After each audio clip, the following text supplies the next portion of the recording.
नमस्कार दोस्तों, अगर आप बोर्ड एग्ज़ाम 2026 देने जा रहे हैं तो आपके मन में डर है कि अगर आपके पेपर में कुछ नहीं आया तो क्या होगा, या इतनी तैयारी के बाद पास हो पाएंगे या नहीं। तो आज की यह वीडियो आपकी ज़िंदगी बदल सकती है, क्योंकि आज आपको बताने वाला हूँ पास होने की 3 ऐसी ट्रिक्स जो टॉपर भी इस्तेमाल करते हैं और एवरेज स्टूडेंट को भी पास करा देती हैं। तो इसलिए वीडियो को अंत तक ज़रूर देखें। तो आइए देखते हैं हमारी पहली ट्रिक है क्वेश्चन सिलेक्शन मास्टरी। क्वेश्चन को किस प्रकार से सिलेक्शन करना है। तो दोस्तों हमारी पहली और सबसे बड़ी गलती होती है कि बोर्ड एग्जाम में आपको पूरा पेपर हल करना ज़रूरी नहीं होता है, आपको सही क्वेश्चन चुनना होता है। तो देखिए, सबसे पहले आपको पूरा क्वेश्चन पेपर शांत दिमाग से पढ़ो। ट्रिक क्या, पहले आपको पूरा क्वेश्चन पेपर शांत दिमाग से पढ़ना है। आगे देखिए, जो क्वेश्चन सीधे सीधे समझ आ जाए वही क्वेश्चन चुनना। क्वेश्चन देखकर घबराना नहीं है। लंबा क्वेश्चन देख को आपको क्या करना है, घबराना नहीं। जो भी आपको क्वेश्चन सीधे सीधे समझ में आ जाए उसी क्वेश्चन को आपको चुनना है। लंबा क्वेश्चन देख के आपको घबराना नहीं है। कई बार लंबा क्वेश्चन सबसे आसान होता है, याद रखना। कई बार क्या होता है एग्जाम में कि लंबा क्वेश्चन ही सबसे आसान होता। अब आपको याद रखना है, क्या याद रखना है, याद रखना जो क्वेश्चन आपको 3-4 मिनट में समझ आ जाए वही क्वेश्चन आपके लिए सही है।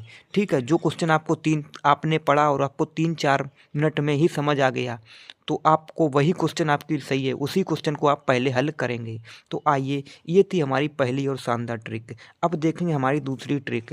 दूसरी ट्रिक हमारी क्या है, दूसरी ट्रिक है प्रिपरेशन एक्स्ट्रा मार्क्स। जितना अच्छा आप प्रिपरेशन करेंगे उतने अच्छे आपको एक्स्ट्रा मार्क्स मिलेंगे, जिसमें आपको कम पढ़ाई में भी ज़्यादा नंबर मिलते हैं। जिसमें आप कम पढ़ाई करते हैं उसमें भी आप उस ज़्यादा नंबर मिलते हैं। बोर्ड एग्जामिनर सबसे पहले क्या देखता है, राइटिंग साफ़ है या नहीं। बोर्ड एग्जाम में क्या देखता है, पहले राइटिंग साफ़ है या नहीं, आंसर देखने में अच्छा है या नहीं। यही आप बोर्ड एग्जामिनर सबसे पहले देखता है। तो कैसे आपको लिखना है आंसर को, वो देखिए। कैसे लिखेंगे आंसर को, कैसे लिखेंगे आंसर को, पॉइंट वाइज लिखो। जो भी आंसर आपको लिखना है उसको पॉइंट वाइज लिखो। हर आंसर की शुरुआत अंडरलाइन हेडिंग से करो।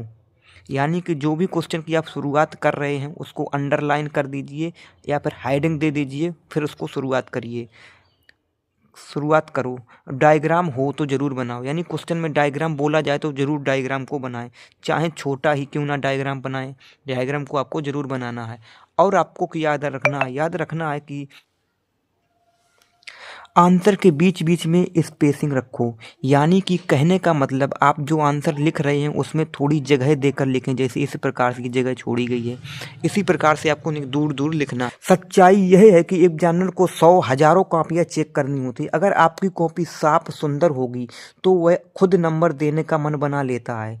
तो दोस्तों, इस प्रकार से आपको करना था। ये थी हमारी दूसरी और सबसे शानदार ट्रिक। अब आती है तीसरी और हमारी सबसे स्पेशल ट्रिक। तो तीसरी ट्रिक क्या है, तो हमारी तीसरी ट्रिक है स्मार्ट अटेम्प्ट स्ट्रेटेजी।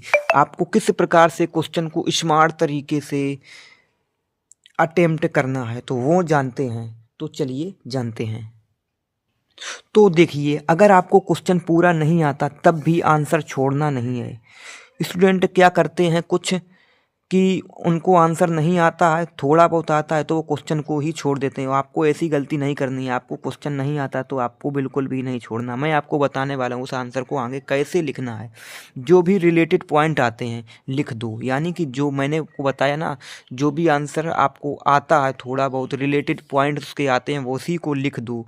फार्मूला आता हो तो फार्मूला लिखो, डेफिनेशन आती है उसकी तो डेफिनेशन लिखो, डायग्राम उसका याद हो तो उस डायग्राम को कुछ भी मत छोड़ो। यानी कि जो भी आता हो उस पॉइंट के बारे में आपको लिख देना है। देखिए, बोर्ड एग्जाम का रूल क्या, बोर्ड एग्जाम का रूल है कुछ लिखा है तो कुछ नंबर अवश्य मिलेंगे, और खाली छोड़ा है तो 0 नंबर मिलेंगे। इसलिए आपको कुछ तो लिखना है, कुछ लिखेंगे तो कुछ नंबर मिलेंगे।